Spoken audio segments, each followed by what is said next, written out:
time to have a look at the sequel to Operation Wolf on the ST, published by Ocean Software in 1989. And Ocean initially ran full spread ads for this one. You're only seeing the right page here though, so I'm pretty sure Ocean was preparing for another money printing game.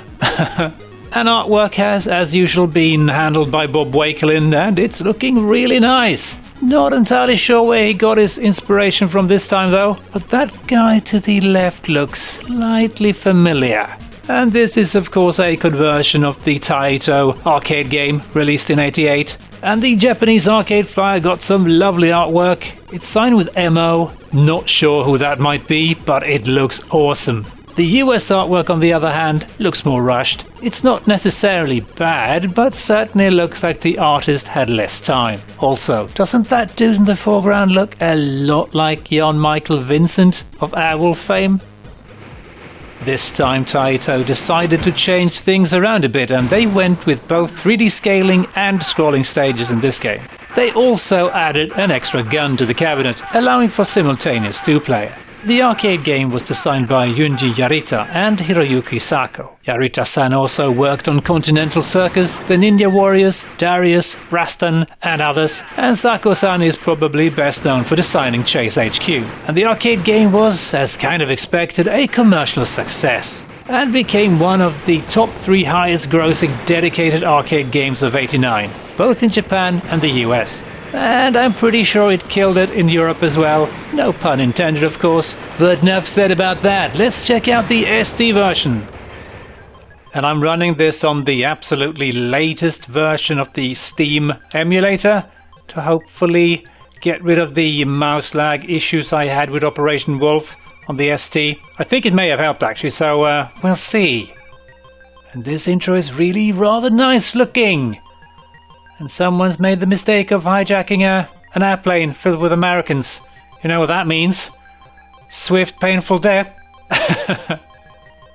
Yeah, this looks really, really nice. Very much like the arcade version. Operation Thunderbolt.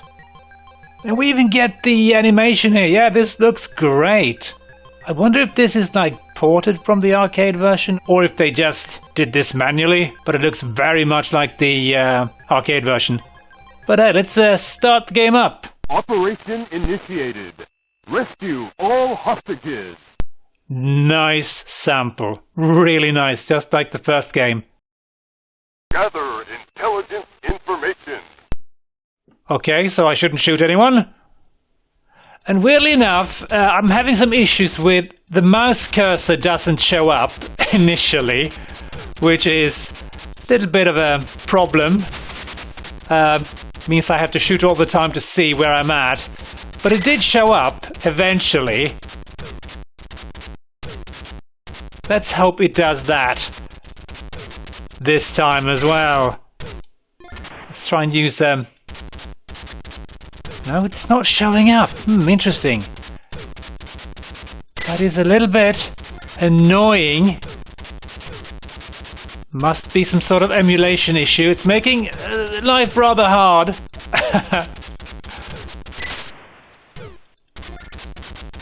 Ah, here we go.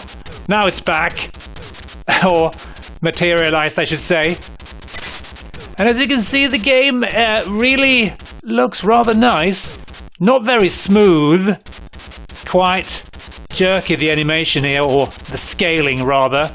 But at least it's not a freaking lag fest. Complete nightmare, as it was in Operation Wolf. Shoot the dog, because that's very nice, of course.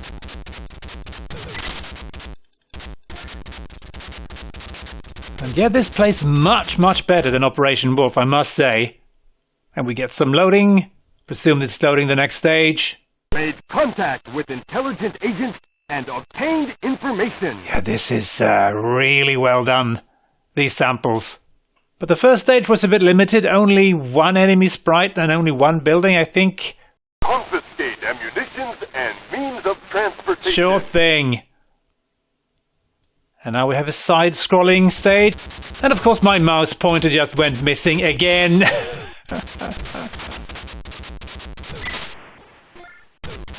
Yeah, I might have to try and fix that because this is going to be really tricky.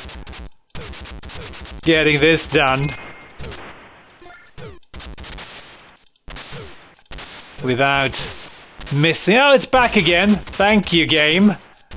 But I would appreciate it if I could just get to keep my, you know, my sights. Or my mouse pointer, please.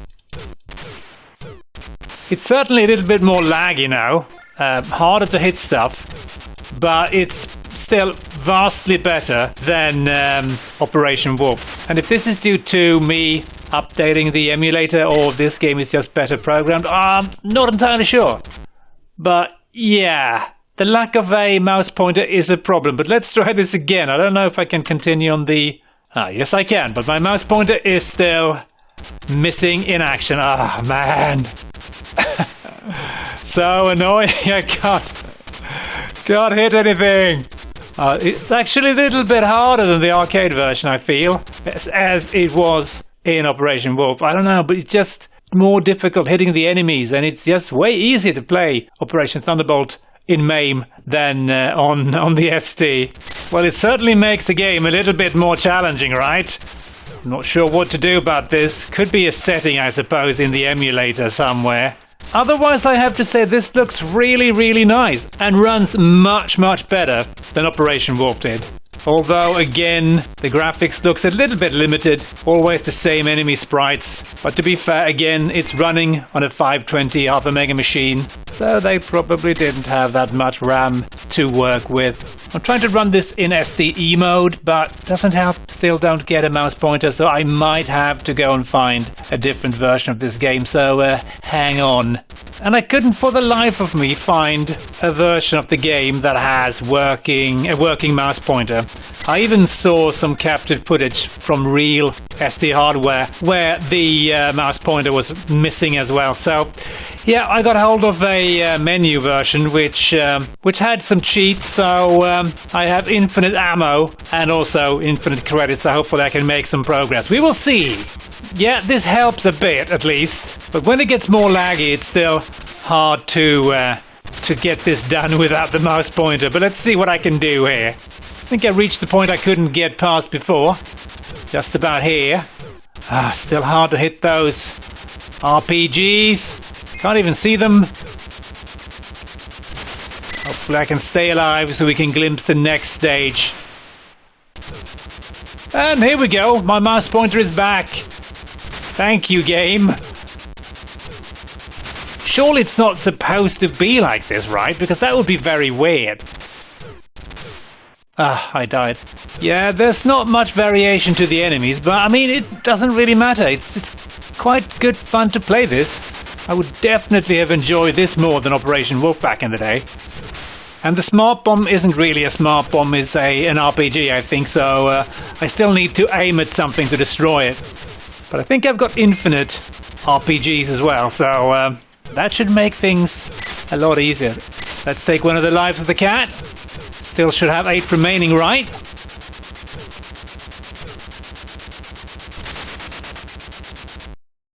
Yeah, I think I managed to beat stage 2. Yes! Excellent. Raid successful. Got ammunition and jeep. That guy is so happy. He really wanted that ammunition and that jeep or jeeps. Yeah, there's 2 of them. Search enemy bunkers. And perhaps also destroy? Ooh.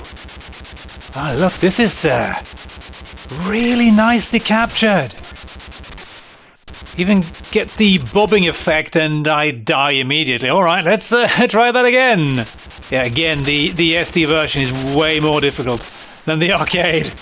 But it's really well done, I got to say. I'm pretty impressed. Get off my hood. Let's use some RPGs, shall we? So we can get to maybe stage 4, right?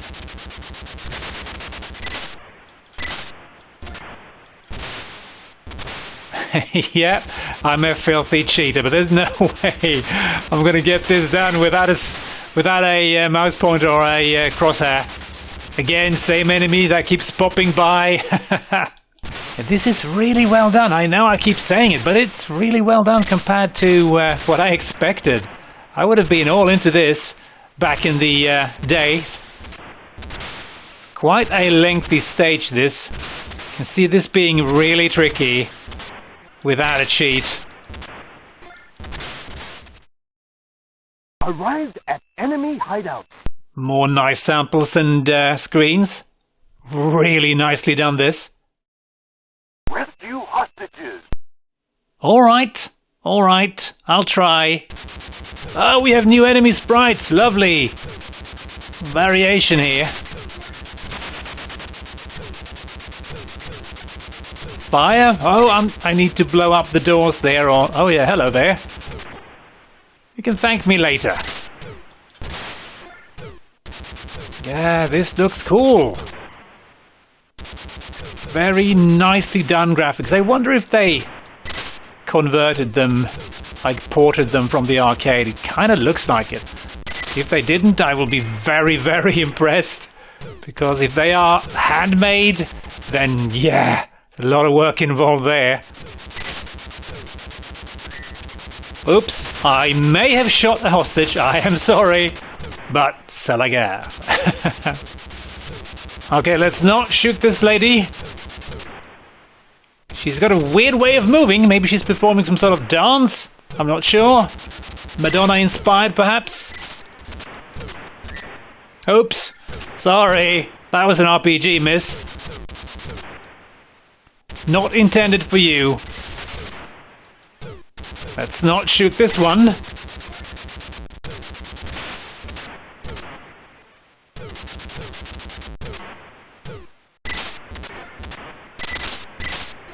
Yeah, sure, the stages do get a bit samey due to the limited graphics, but yeah, it'd still be enjoyable, I say. Back in the day, oops, yeah, I think I shot one hostage too many. We are gonna call it quits there and have a look at a couple of reviews before we end. ST Format awarded the game an overall of 73%, and they wrote, "It's a tough game, but so was the original, and Ocean's conversion is very close to its arcade counterpart, and those are very impressed with the graphics and the sound, and they write, a superbly designed game. The graphics are extremely close to the arcade version in terms of the speed, color, and detail of animation, and much of the sound has been taken directly from the original." Well, maybe I wouldn't say it's the same speed as the arcade. The scaling parts are a little bit jerky, but it runs decently good. Zero gave the game an overall of 84%, and they wrote, "This version loses out to the Amiga somewhat in its sound, which is a bit thin. Real enthusiasts will be disappointed to hear that the dogs and cats no longer yelp when shot. You sadists."